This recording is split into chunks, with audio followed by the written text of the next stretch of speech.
मुख्यमंत्री जी, इसी यूसीसी से ही संबंधित एक सवाल है।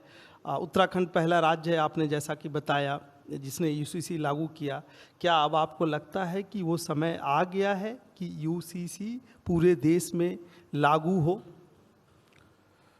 देखिए, ये देश के अंदर ये मांग देश की आज़ादी के बाद से लगातार उठती रही है और ज़रूरत देश की रही है कि देश के अंदर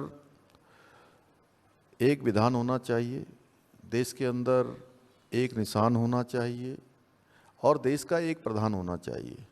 ये श्यामा प्रसाद मुखर्जी जब हमारी पार्टी के जनसंघ के समय के, तब से ये देश के अंदर ये मांग रही। और आज देखिए, 3 जो प्रमुख संकल्प थे भारतीय जनता पार्टी के कि धारा 370 समाप्त होनी चाहिए, अयोध्या में भगवान राम का मंदिर बनना चाहिए और देश में समान नागरिक संहिता होनी चाहिए।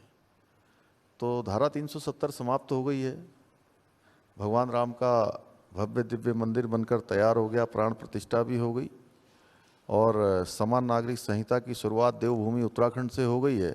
और भारतीय जनता पार्टी के संकल्प पत्र में, जो संकल्प पत्र आदरणीय प्रधानमंत्री मोदी जी के नेतृत्व में देश के सामने प्रस्तुत किया गया है, उस संकल्प पत्र में संकल्प ले लिया गया है। सवाल ये है कि पिछले 10 सालों से केंद्र में बीजेपी की सरकार है, कई राज्यों में बीजेपी की सरकार पहले भी रही है। उत्तराखंड में और धामी जी में क्या खास है कि यहाँ से यूसीसी की शुरुआत आज़ाद भारत में हुई? क्या खास है? देखिए, ये धामी जी में खास नहीं है, उत्तराखंड की जनता खास है जिन्होंने इसके लिए मैंडेट दिया है।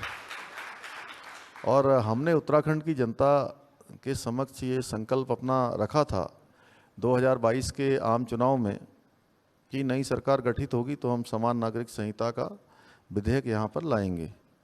और देवभूमि की जनता ने हमको इसके लिए मैंडेट दिया, अपना आशीर्वाद दिया। और उत्तराखंड राज्य के गठन के बाद पहली बार किसी भी राजनीतिक दल को लगातार सत्ता में आने का अवसर उत्तराखंड की जनता ने दूसरी बार भारतीय जनता पार्टी को दिया। आदरणीय मोदी जी के नेतृत्व में दोबारा यहाँ पर सरकार बनी भाजपा की।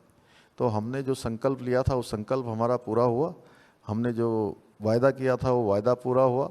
और मोदी जी की जो गारंटी, देश के अंदर सभी गारंटियाँ उनकी पूरी हो रही थी, तो एक गारंटी उत्तराखंड में पूरी हुई है और देवभूमि से इसकी शुरुआत हो गई है। तो आप ये तय मानिए कि पूरे देश के अंदर ये गंगोत्री जाएगी भविष्य में। प्रधानमंत्री